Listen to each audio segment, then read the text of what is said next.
Gosh,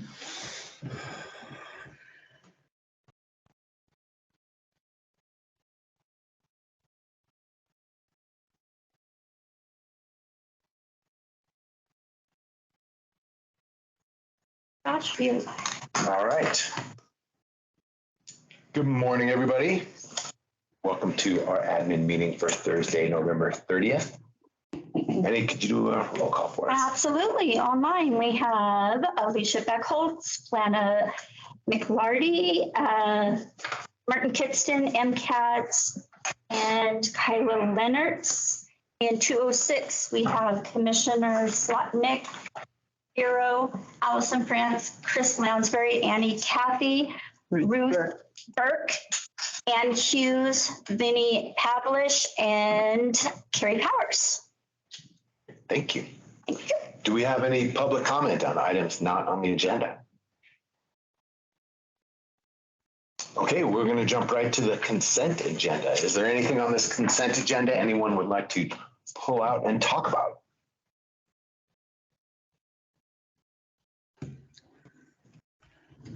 No, other than we need to schedule a 9-mile tour in the spring. Restoration update. I move to approve the consent agenda. All right, any public comments? Yeah, all in favor? Aye. Aye. Great. Thanks. We have one action item. So I'm Ruth Burke. I'm the Executive Director at the Human Resource Council, and I'm here today with our CSBG work plan. CSBG is a federal block grant, the Community Services Block Grant, and it's awarded to the community action agencies across the United States. And as part of that award, local governments are asked to review the plan for the next 2 years and sign off that they've reviewed and find it consistent with local priorities. And so I have brought with, and you should also have copies of the work plan. It starts out with the budget, and that's the estimate of what the budget would be for CSBG. It totals to $495,805. That's an annual budget, and this plan is for a 2-year plan. The plan is set up on a logic table. It's a system for identifying needs and then strategies to address those needs. And then from there, what anticipated outcome would come out of those.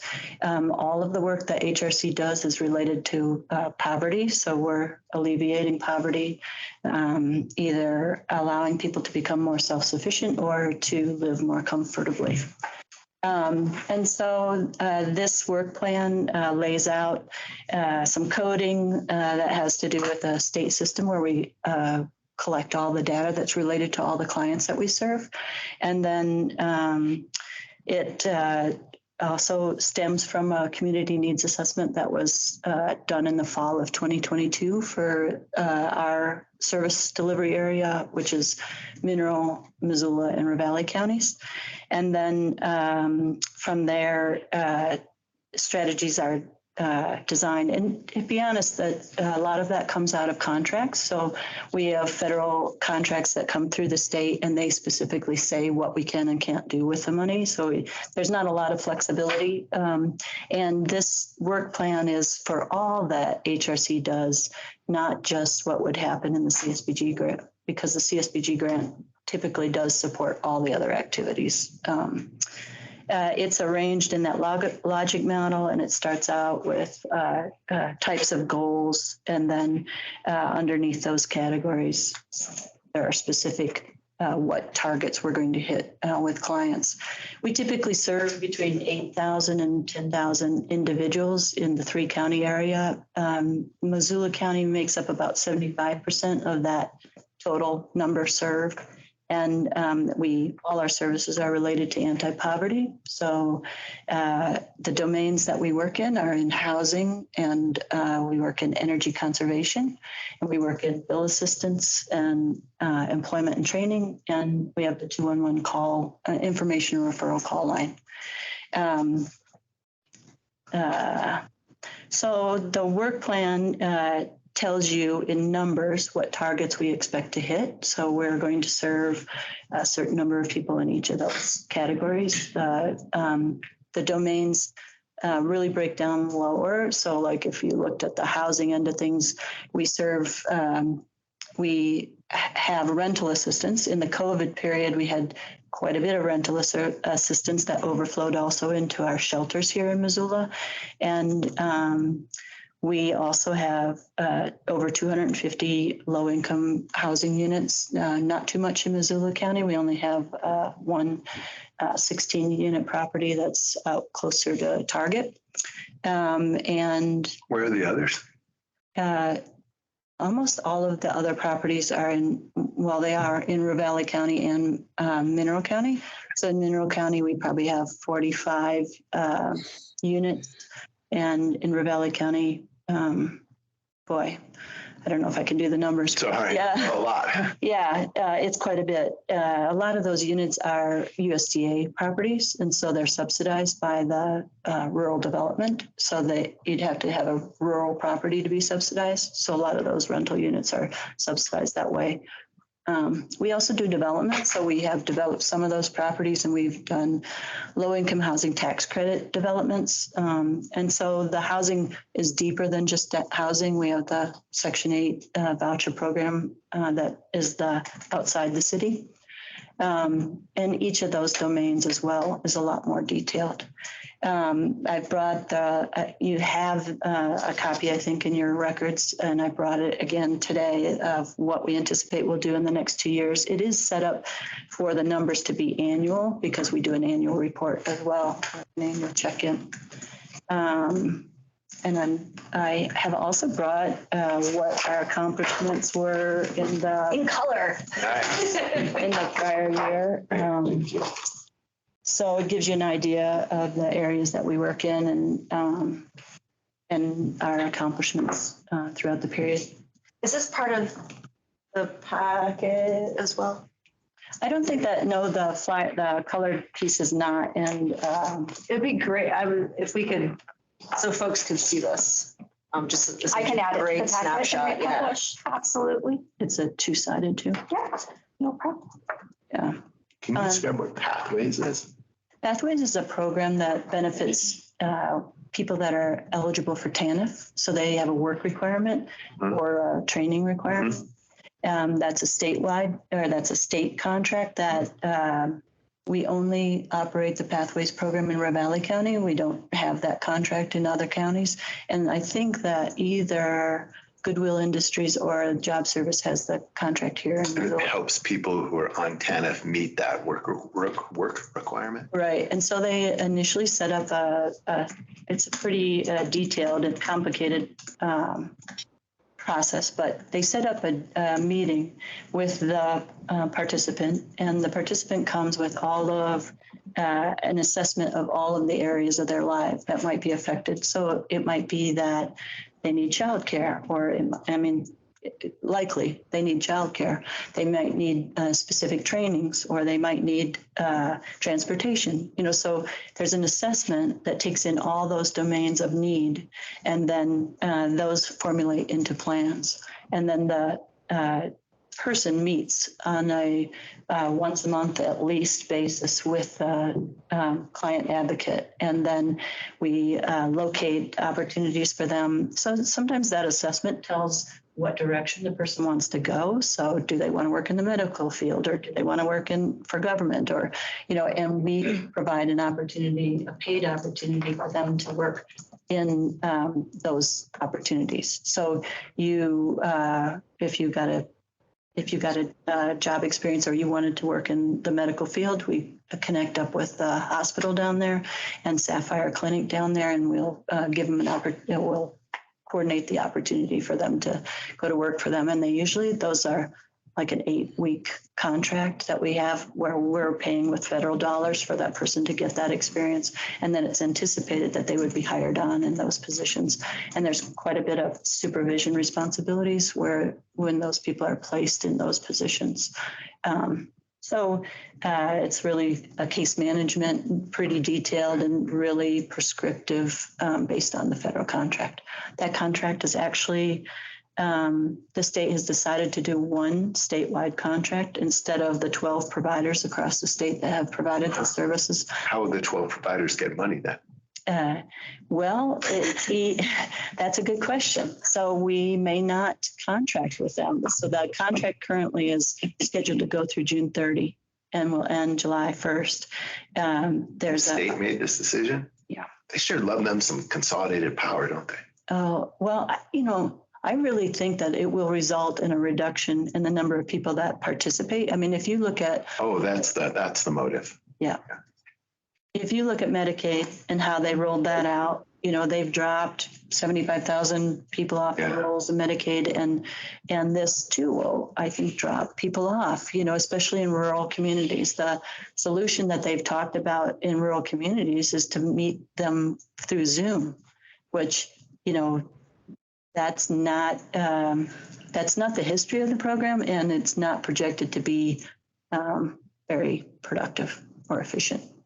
So I guess we'll see. The contractor, whoever might take that contract, it's out for RFP now. I think they may have even had a deadline. It's a deadline in December to return the RFP.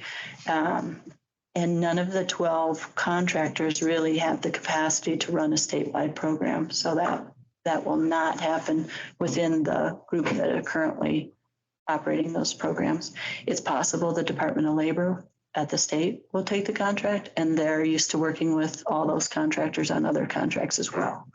There are at least 2 contractors across the state will go out of business if they're not contracted with for that. Wow. Because they operate such a huge program. I think that's in Billings and Butte that the contractor said, we wouldn't operate if we didn't have this program. Interesting. I feel like this, with the 12 contractors, it hasn't been going well.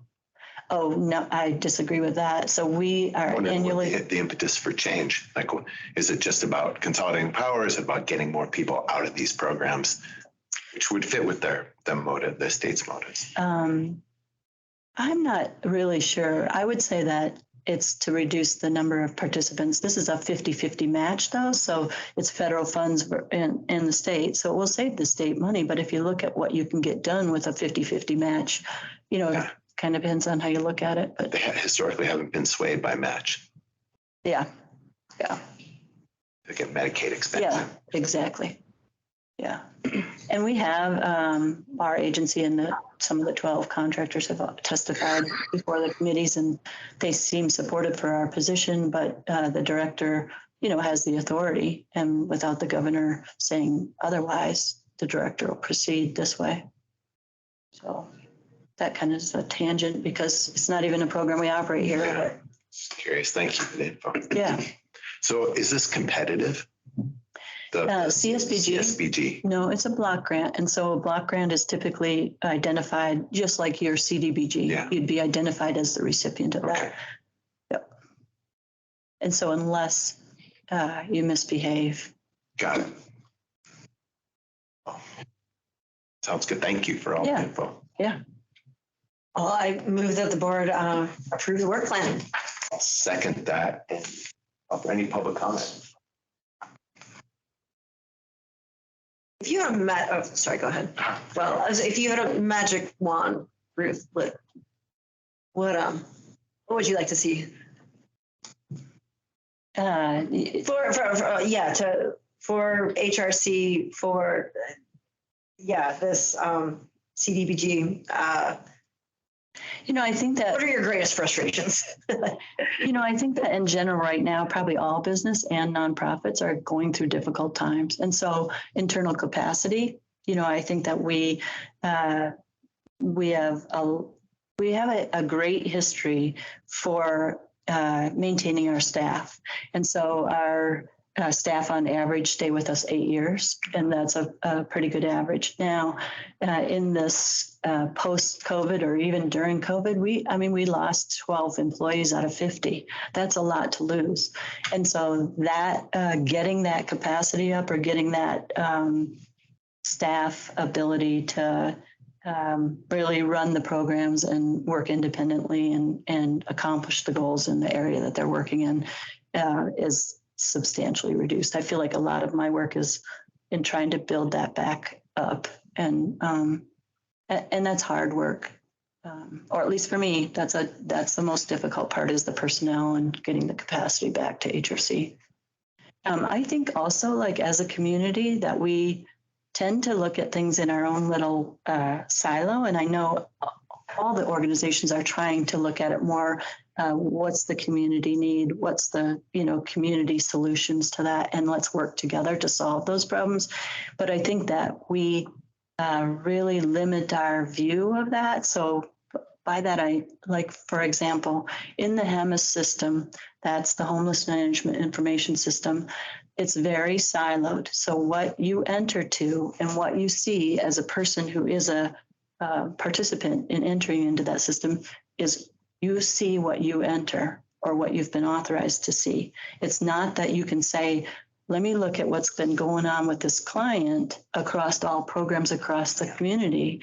It's I can only see what I enter to or what I've been authorized to see. And so with some programs that we work with in combination with the group, at the end of a grant cycle, we might want to say, what's the results of our work? So to find out the results of our work, a lot of times it's rent assistance. We look at what happened to the client. They got rent assistance on this day. Did they return to the HEMIS system and ask for more services, or are they then taken care of for some period of time? When we look to that database, we have to check every single operator's database to see whether or not they've gotten services. So it's very siloed. You can't just go in and say, tell me about the client. Tell me what happened, with this person. And that's, I think that's a missing piece from our community, that we aren't really sharing data in a way that should be.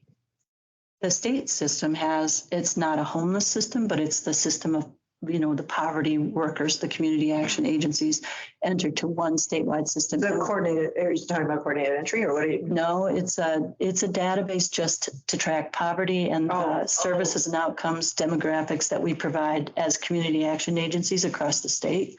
So all of us, the 10 agencies in the state, enter what are the demographics, who are we serving, what do they look like, and, what is their family size and all that kind of stuff. We enter all that data in, and then we also enter what services were offered and then what outcomes came out of that.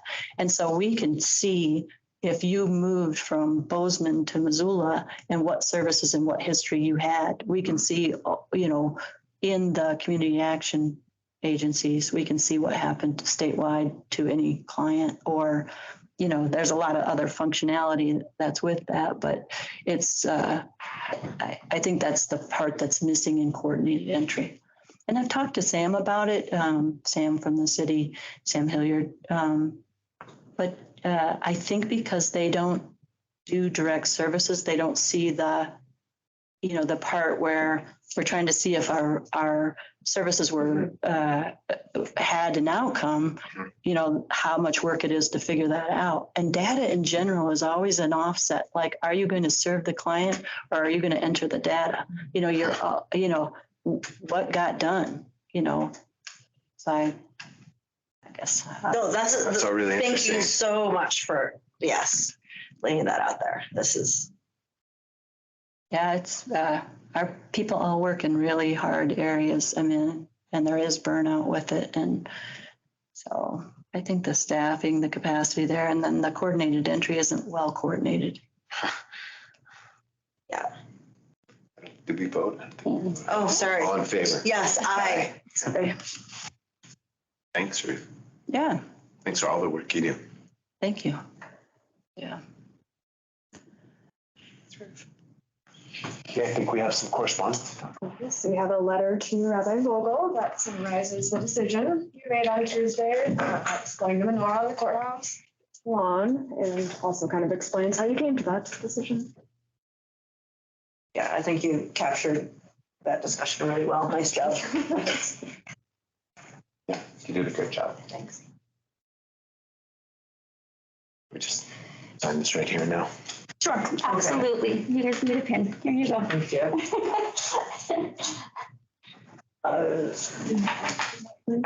Did you want, Sorry, what do we have? Oh, that's it? That is our whole meeting, Okay. unless anybody has any questions. Martin already jumped off, it looks like. Dick, what happens with are we just stamping Dave's name? Do we have a new stamp that says day drinking? Yeah. Know where he was. I have a day. I will stamp. What is He's on, he's in Dubai. White drink, yeah. Okay, great. I will stamp the signature on the letter. Perfect, He would love okay, that. because I know it's like He's down. the not present or what. Yeah, the not present looks off. Not Unavailable. For Not available, Yeah. yeah, It's not going to cut it. And Okay. if we're good, we'll end the meeting. Thank Oh, you very yes, much. thank you. Be done. Thank you. Thanks, everybody. Thanks.